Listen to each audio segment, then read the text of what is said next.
Welcome to Jaymike'S Movie Nights. Me, I'm Jaymike. I do got some bad news. Sorry about this. Our sponsor, Antoine's car stereo installation and pet grooming, we lost our sponsor. Apparently, little old lady dropped off a parrot, I guess to get it refeathered or fluffed up the feathers. I don't know what they do down there. They said big, small, they do it all. The parrot came back singing rap songs, specifically 1738. I don't know if the lady wanted that or not, but allegedly she is suing them for undisclosed amount of money because the legal proceedings is currently going on. So with that being said, we do have a new sponsor. Our new sponsor is Frida's Guitar Emporium, where you get the best deals, no strings attached. Located at 2151 Pinkerton Avenue. Phone number is 1-900-787-67. Again, 1-900-STRUMS. You can also email them at guitars.aol.com/guitars.net. All of that. Welcome to the channel. Today's video is part 2 of 5 movie reviews for my top 5 Quentin Tarantino's movies written and directed by. Today's movie is Reservoir Dogs. Released in 1992.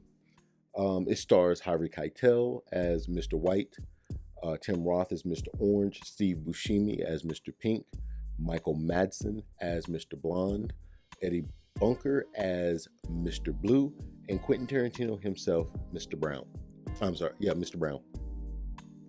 I like this movie because it was a little bit different. I actually watched this second after Pulp Fiction. Once I watched Pulp Fiction, fell in love with Pulp Fiction, I decided that I wanted to look and see what else he had done.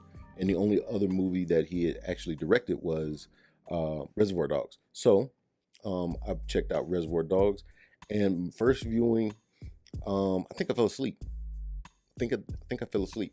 So I definitely had to watch it again. Once I watched it again, I was able to stay awake. I enjoyed it thoroughly, and I probably watched it like 2 or 3 more times. And it was just different. It was definitely different. Still the same non-linear storytelling that we all come to love about Quentin Tarantino. For the fans of Mr. Quentin Tarantino, we love that it's not quite in order. We get some backstory on people and things of that nature. So the story is about a group of bank thieves come together and to pull off a diamond heist. Mr. Blonde, Michael Madsen, is released from prison, and he is immediately he wants to get to work. So immediately gets to work, got this group of guys. They all have these code names, color-coded code names, I guess you call it. And we don't actually see the the jewelry heist, but we see the aftermath, which is just as exciting because the dialogue is like, what happened? We don't get to see what happened, but we see the aftermath, the results, and the results are exciting. They actually do get the spoiler alert. They do get the diamonds, but it seems Mr. Blonde was a little bit reckless. Yeah, that's the way you say it, a little bit reckless. So they're all at the meetup spot trying to figure out how did it go wrong? Why did the police show up? Because they were supposed to have a certain window of time to get in, get out. So, and Mr. Orange gets shot trying to escape. And they're all back there trying to figure out. And Mr. Pink thinks there's a rat. And so they're all talking about, is it a rat? Who's the rat? Whatever. Nobody can trust anybody. And you really can't trust these anyway, but that's the basic plot of it without giving away too much. Couple of fun facts. Here's the one. I spoke a little bit of it in Pulp Fiction when I was talking about the case, what's in the case, and I mentioned the diamonds from this movie was in the case. The reason why I think that is because, and this is a spoiler alert, Mr. Pink gets away, but if you turn the volume up as loud as you can get it, because there is a little bit of music playing, a little bit of noise in the background, you hear him get stopped by the cops. So you hear him get arrested. So that's why I think he actually gets the diamonds and get away. So, well, at least he goes to jail, because it just, you don't hear any gunshots or anything like that. So I think that he actually gets arrested and the diamonds are hidden, because he never said the diamonds were there. So,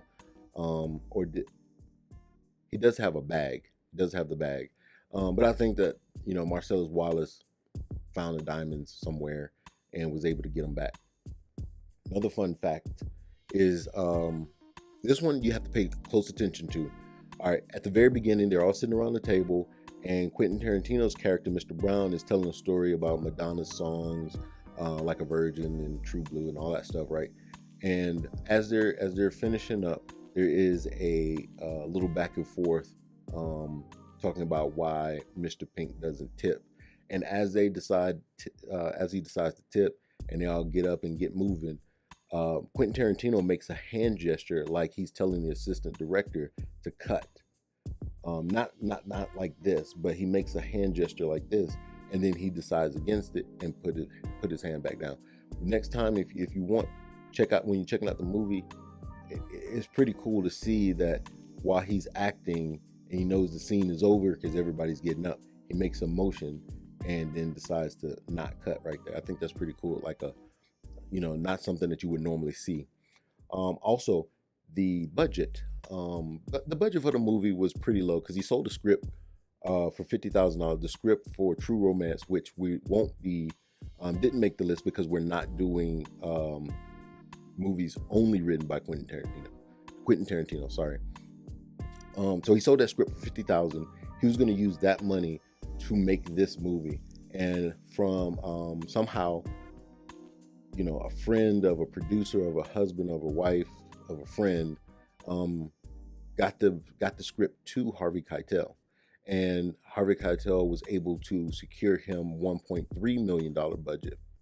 So that was pretty cool, because otherwise it would have been a lower budget movie than it already was, because at that time, 1.3 million, normal movies would have been crap. Now, of that 1.3 million, they had $13,000 for the music budget. And during the ear cutting scene, that's all I'm going to say about that, there's a song called Stuck in the Middle with You that plays. Very famous scene, very famous song. That song cost $13,000. And that's their whole budget. He really wanted that song, so he went ahead and paid for the song to be in that spot. But he was able to get a record deal for the remaining songs, so it's basically he got a soundtrack for Reservoir Dogs. Check it out, because it has a lot of cool 70s songs on there. So if you like the 70s music like I do, that soundtrack is pretty cool. So he was able to get the other songs on there with that record deal, and he was able to, even though he did blow his music budget, he was still able to get those songs in there with that record deal. Now, what do I give Reservoir Dogs? Well, I give Reservoir Dogs 4 stars. That's right, 4 stars. Please check out the movie if you haven't already. It is really, really entertaining. At the time it came out, a lot of people were talking about the violence in it. And while it does have some violence, there is a, sort of a shootout. Some cops get shot. Like I was saying, there's an ear cutting scene. And the movie is about thieves and a jewelry heist. So there has to be some sort of violence in there. But back then, in 1992, violence in movies weren't as, I mean, it was reserved for, you know, the big blockbuster action movies where it was just kind of ridiculous. But for this one, it was the realism that Quentin Tarantino brought to it that made the censors and all the critics and everybody kind of give pause, like, whoa, this is a lot. But a lot of the violence doesn't happen on the screen, like I was saying in Pulp Fiction.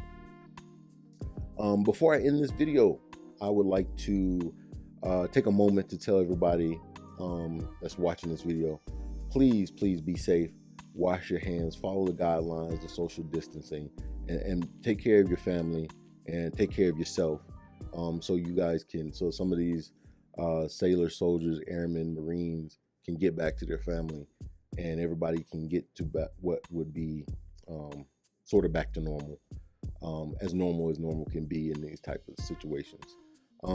Also, before I get out of here, I'd like to give a super dope shout out to Senior Master Sergeant Bruce Haskin. He was my very first subscriber. Before I even had a video, I told him about the idea and he was like, I'm subscribing today. So before I even had a video, he was on board. So I appreciate the love, appreciate the support. Like, share, and subscribe if you haven't already. And again, be safe, everybody. And this has been Jaymike'S Movie Night. Peace.